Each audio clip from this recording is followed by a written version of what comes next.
ओम श्री हरि। जय महालक्ष्मी, जय माँ तुलसी। आप सभी को देवोत्थानी एकादशी की बहुत बहुत हार्दिक शुभकामनाएं। जैसा कि आप सभी जानते हैं कि देवोत्थानी एकादशी 4 नवंबर से प्रारंभ हो रही है और 4 नवंबर कार्तिक मास के शुक्ल पक्ष की एकादशी है। 4 नवंबर को 4 महीने से सोए हुए देवों के आराध्य भगवान नारायण, जो नर के आश्रय हैं नारायण, वो जगेंगे और देवोत्थानी एकादशी पर 4 महीने पश्चात भगवान जगते हैं। इसे देवोत्थानी एकादशी कहा जाता है।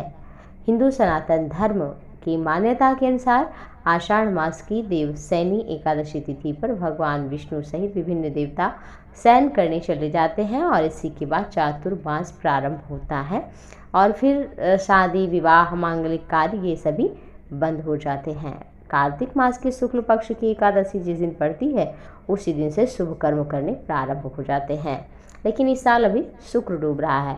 आप अगर चाहें तो 4 नवंबर को आप भी अपने भाग्य को जगा सकते हैं, जैसे देवता जगते हैं। जब देव जागें, उन्हें जगाना हो तो आपको क्या करना चाहिए। देवोत्थानी एकादशी 4 नवंबर को पड़ रही है। 4 नवंबर को आप भी मनाइए और इस दिन प्रातः काल उठिए, अपने पूजा गृह को अपना स्वयं स्नान आदि करके फूल इत्यादि लेकर के स्नान करके विराजमान होइए। मंदिर को पूजा गृह को साफ करिए और भगवान को धूप दीप नैवेद्य माला आदि चंदन आदि से पूजन करिए। इससे भगवान प्रसन्न होंगे और आपकी कामना को पूर्ण करेंगे। और तुलसी में सुबह भी और शाम को भी थोड़ा जल जरूर चढ़ाएं। एकादशी के दिन वैसे तो नहीं चढ़ाना चाहिए, लेकिन इस दिन जाग रहे, इस दिन माता का विवाह हो रहा है, तुलसी माता का भगवान नारायण के साथ में, तो फिर आपको 2-4 बूंद कच्चा दूध पानी में शुद्ध जल में डाल लेना है और वह जल तुलसी में ओम श्री विष्णु नारायणाय नमः आदि मंत्रों का जप कर सकते हैं, या ओम नमो नारायणाय, या और जो मंत्र आपको प्रिय हो राम कृष्ण का वो मंत्र जप कर लें।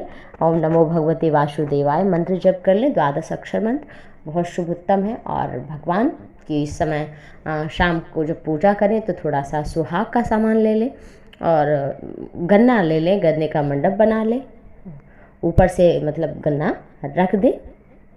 कोई चीज़ जैसे हमारे घर में मंडप बनता है शादी आदि में, ऐसे ही गन्ने का मंडप बनाया जाता है और कुछ सुहाग का सामान रख के धूप दीप फल मेवा मिष्ठान आदि रख लें। संभव हो तो साड़ी आदि भी चढ़ाएं, किसी ब्राह्मणी को किसी ज़रूरतमंद को दान करें और गमछा आदि ले लें। पुरुष के लिए नहीं कुछ है तो कम से कम चुनरी तो माता को आप चढ़ा ही दें, जो बाज़ार में आसानी से मिल जाती है 15, 20, 25 रुपये में। और सिंदूर आदि भी लगा दें, जैसे विवाह का कार्यक्रम होता है। आप संक्षेप में भी करें, लेकिन ज़रूर करें। और घी का दीपक अगर 11 हो सके तो बहुत ही उत्तम है। और भगवान शालिग्राम पत्थर स्वरूप जो होते हैं उनको आप रखें तुलसी माता के पास और गांठ जोड़ दें उनकी, कोई कपड़े आदि से, चुनरी आदि से, गमछा रख करके, तौलिया रख के, रुमाल रख के, नया हो, नहीं हो तो रुमाल ही भगवान विष्णु को चढ़ा दें। और इससे फिर आप विवाह स्वरूप में उनको प्रार्थना करें कि प्रभु आप प्रसन्न होइए और हमारा भी भाग्य जगाइए। आज आप जग रहे हैं, आज आप शुभ कर्म आज से प्रारंभ होगा तो हमारे जीवन का भी शुभ समय आए। हे भगवान, हमारे जीवन की कामना को पूर्ण करो। तो चलिए आइए कथा सुन लेते हैं, क्योंकि कथा का भी बहुत ही अधिक महत्व है। एक पतिव्रता नारी थी जिसका नाम था वृंदा। वृंदा इतनी पतिव्रता थी कि जिसके कारण भगवान शिव भी उसे नहीं मार पा रहे थे। क्यों नहीं मार पा रहे थे? एक बार की बात है कि जब राक्षसों से वृंदा के पति जालंधर ने सुना कि भगवान शंकर के पास बड़ी ही सुंदर नारी है, तो सोचा भाई क्यों ना विवाह करूं। माता पार्वती पर उसने कुदृष्टि डाली। भगवान शिव ने वध करना चाहा, परंतु युद्ध में वो जीत नहीं पा रहे थे। क्यों? क्योंकि वो इतना बलशाली नहीं था कि शिव जी को हरा दे। लेकिन उसकी पत्नी पतिव्रता नारी थी, तो तहिबल ताहि न जितहि पुरारी। उसके पास कौन सा बल था कि उसकी पत्नी जो है सती नारी थी, पतिव्रता नारी थी। और इधर फिर माता पार्वती ने देखा कि हमारे पति नहीं जीत पा रहे हैं, तो जाकर भगवान विष्णु से कहा, प्रार्थना की कि हे नारायण आप ही कुछ करिए। तो भगवान ने कहा वैसे तो नारी के साथ छल करना, धोखा करना ये बहुत ही बुरा है, लेकिन इसके अतिरिक्त और कोई उपाय नहीं है। सठे साठ्यम समाचरित, और भगवान स्वयं जालंधर का रूप धारण करके वृंदा के महल में पहुंच गए। वृंदा ने जैसे ही देखा तुरंत पूजा से उठकर उनके चरणों को छुआ और वृंदा का संकल्प टूटा। उधर युद्ध में देवताओं ने जालंधर को भगवान देवादिदेव महादेव ने मार दिया और सिर कट गया।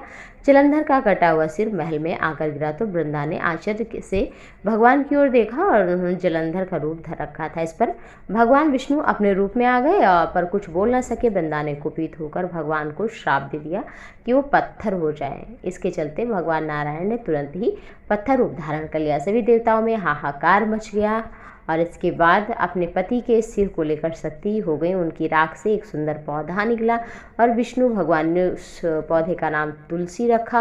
और भगवान भी पत्थर रूप में शालिग्राम के रूप में हैं और बोले कि हम आज विवाह करेंगे, और तुलसी के पौधे के साथ भगवान ने शालिग्राम रूप में, पत्थर रूप में विवाह किया। और भगवान ने कहा कि शुभ कार्य में बिना तुलसी के भोग अगर कोई मुझे लगाएगा मैं कभी नहीं ग्रहण करूँगा, और जो मुझे तुलसी से अलग करेगा उस पर मैं कभी नहीं प्रसन्न होऊंगा। जो तुलसी चढ़ी रहे उससे पहले ही नई तुलसी चढ़ाकर तब उतारना चाहिए। और कार्तिक मास में तुलसी का विवाह जो आज के दिन करेगा, आज के दिन कथा सुनेगा, हमें प्रणाम करेगा, तुलसी की पूजा करेगा, उस पर मैं लक्ष्मी के सहित उसके घर में अखंड रूप से निवास करूँगा। तो भगवान इस दिन आएंगे आपके घर और आपका भाग्य जगाएंगे।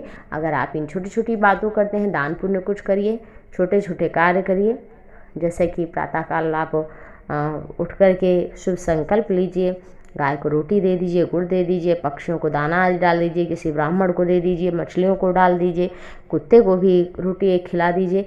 इस तरह से ब्राह्मण को भी दे दीजिए, भगवान की पूजा भी कर लीजिए, सूर्य को जल अर्पित कर दीजिए और अपने लिए दंडवत प्रणाम करके भगवान लक्ष्मी नारायण से, तुलसी मैया से प्रार्थना कर लीजिए कि आपका जीवन, आपका घर सुख सौभाग्य से भर दें, धन वृद्धि करें, सुख वृद्धि करें, आपका जीवन शुभ हो, मंगलमय हो। इस दिन भगवान जगते हैं तो उनके जगने के साथ साथ आप उनसे पहले विराजमान होकर के उनके चरणों में प्रार्थना करिए। भगवान अवश्य ही आपकी कामना को पूर्ण करेंगे। तो आप सभी पर भगवान श्री नारायण की कृपा बनी रहे। आप सभी का सौभाग्य जगे, शुभकामना के साथ। जय श्री लक्ष्मी नारायण।